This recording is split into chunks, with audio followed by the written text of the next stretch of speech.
Hi, I'm NPR political reporter Danielle Kurtzleben. And I'm Kelsey Snell, congressional correspondent at NPR. And we're here to tell you what happened in tonight's Democratic nomination contest. 6 states held primaries tonight. We're calling it Big Tuesday as opposed to Super Tuesday. It's not quite super, it's up there. It's Substantial Tuesday.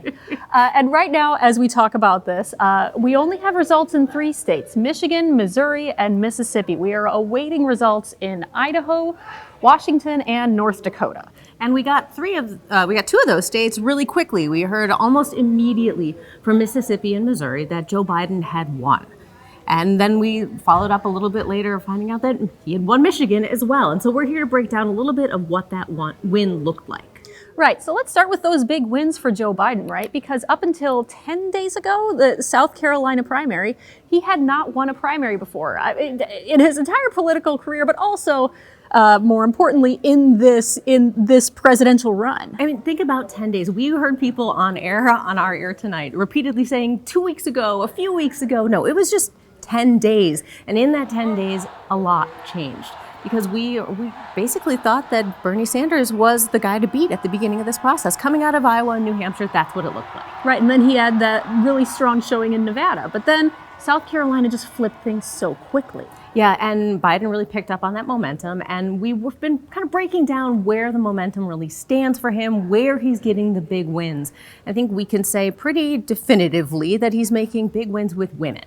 Yes. And in a couple of other places. Yes, with black voters. Joe Biden, broadly speaking, tends to do better with women, tends to do better with black voters. Bernie Sanders tends to do better with men, better with white voters. And we're also looking at what Bernie Sanders supporters are calling a generational divide. Mm-hmm. In part because we're seeing major turnout among young voters for Bernie Sanders, but the problem that he's facing is they're turning out in big numbers for him. They're just not turning out in big numbers overall. So where Biden is strong is in places where, frankly, people vote more. Right, yeah. So when you look at those voters over 65, Joe Biden wins them by huge margins, 7 and 10, 8 and 10, depending on the state, 9 and 10.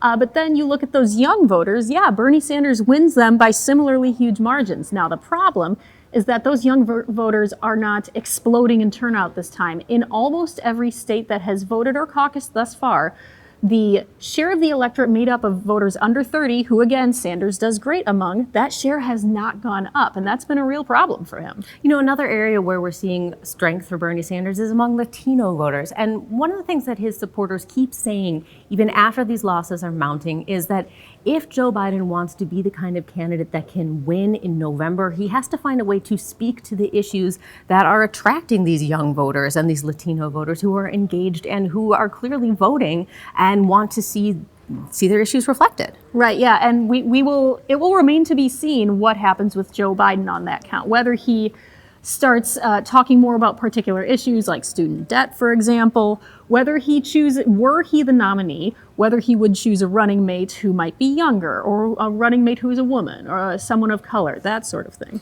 Yeah, and we're starting to look forward now because we have a debate coming up, one more debate before the next set of primaries on Tuesday.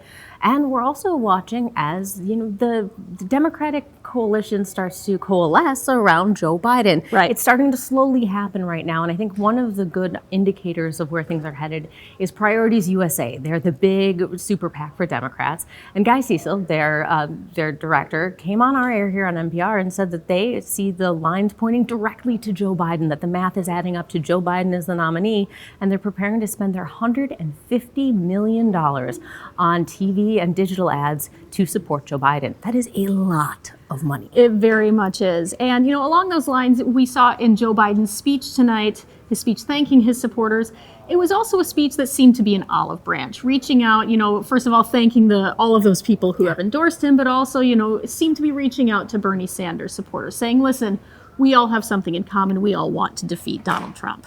Yeah, and speaking of that debate that we already mentioned, the thing that we're looking forward to is watching these two face off head to head for the first time without other people on the stage. So we'll see that coming up this weekend. Less talking over each other.